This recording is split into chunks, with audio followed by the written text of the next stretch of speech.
تحية ثقافية. معكم الأستاذ حسن إمامي، مدينة مولاي دير زرعون، ومقر العمل بمدينة مكناس.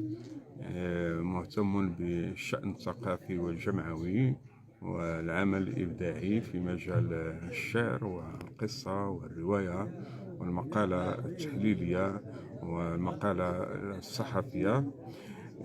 طبعا الاهتمام متداخل ومشترك، والهم الثقافي حاضر في ضرورة النهوض بالمجتمع ثقافيا وأدبيا. ونحن نعلم الدور الجمالي والثقافي الذي يلعبه الأدب ويلعبه الفن في تطوير شخصية الإنسان والنهوض بها وجعلها راقية حضاريا وسلوكيا وذوقيا وتواصليا، حتى تكون إيجابية مع ذاتها ومع مجتمعها ومع الإنسانية ككل.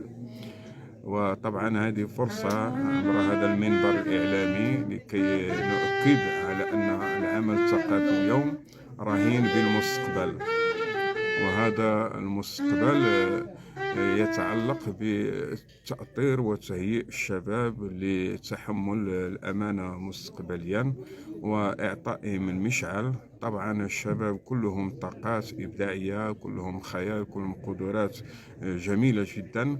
يكفي أن نضيف لهم بعض التجارب التي عشناها، وتلك التجارب قد تكون فيها إيجابيات وسلبيات، حتى يقيموها ويختاروا منها ما يناسب المرحلة، وحتى يكونوا بدور يعني مجتمعي وحضاري، يعني في المستوى، يعني في خدمة الشأن العام والوطن، وفي خدمة الإنسانية وقيم المحبة والسلام والتسامح والتواصل الحضاري ككل. أستاذ، لكن ممكن نطلب منك تقييم الواقع الثقافي خصوصا في المجال ديال القصة والرواية في المغرب.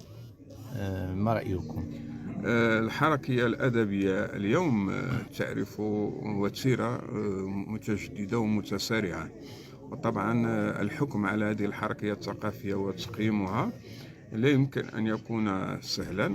لماذا؟ لأن كل عمل وكل تجربة تحتاج إلى تقييم، بمعنى يعني المواكبة النقدية والمواكبة يعني التتبعية لمجمل الأعمال، ما طبع وما صدر وما أبدعه وما قرأه كل مبدع وأديب.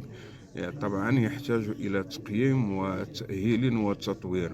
وما يجب أن نؤمن به هو النسبية في العمل الثقافي وحتى الأدبي، يعني أن نؤمن بأننا نكتب لكي نطور ذواتنا ونطور كتابتنا. ما يجب أن نؤمن به هو أن المبدع لا بد له أن يكون مثقفا وواعيا، ولا يمكن أن يمتلك هذه الثقافة والوعي ما لم يكن ملما بالمعارف والمجالات الأدبية والفلسفية والفكرية.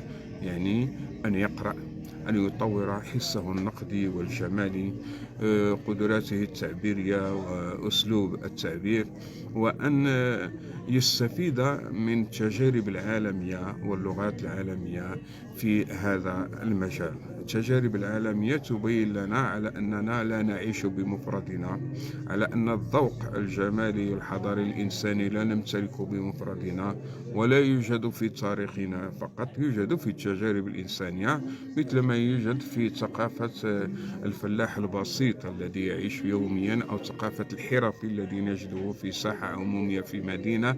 هذا الحس الثقافي والنقدي والفني موجود عند الإنسان. إذن كيف نطوره ونترجمه جماليا بأسلوب إبداع مكتوب، أو أسلوب إبداع ملحن، أو أسلوب إبداع مرسوم في لوحة تشكيلية وغير ذلك.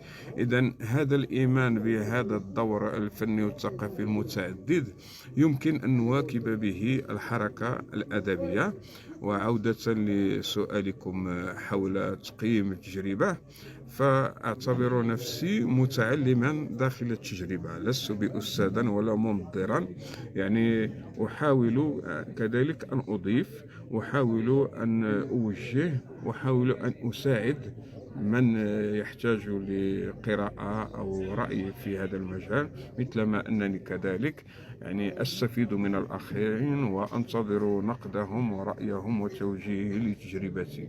إذا النسبية، التواضع، القابلية للتطور، عدم وجود غرور في التجربة، كل هذا يساعد على التطور في المجال الأدبي والإبداعي. أستاذ، إذا كان ممكن توجه رسالة للشباب المغربي للإقبال على القصة والرواية المغربية. النصيحة التي يمكن أن أعطيها للشباب المغربي هي نصيحة إنقاذ الإنسانية وإنقاذ روحهم الإنسانية. ولا يمكن لهذا الإنقاذ ما لم يكن هناك اهتمام بالإبداع وبالأدب والفن والثقافة، لأن العصر الذي نعيشه هو عصر يعني صراع مادي وعولمة شرسة تشيء الإنسان. إذا ما لم يهتم بهذا الذوق وتطويره وتكوين شخصيته معه وتعميق وعيه بالبعد الوجودي والثقافي والحضاري والتاريخي للحياة البشرية، ما لم يكن كل هذا لا يمكن أن يعيش سعادة في الحاضر والمستقبل. ورسالة تطوير الشباب هي مهمتنا جميعا في المؤسسة الدراسية، يعني المدرسية، وفي غيرها من الفضاءات الثقافية والتعليمية والجمعوية. كلمة أخيرة لك أستاذ. كلمة أخيرة، تحية لكم ولموقع آخر خبر ولحضوركم الكريم في هذا الفضاء، فضاء موقع الأثري وليلي، وفي المقهى الثقافي الذي تحتضنه جمعية وليلة، يعني التي تهتم بالفن والثقافة والأدب. ولنا لقاء هذه الصبحية مع ألوان تراثية وأدبية وإبداعية متنوعة، فمرحبا بالجميع، ونتمنى أن يستمر هذا اللقاء السعيد في كل مناسبة متاحة.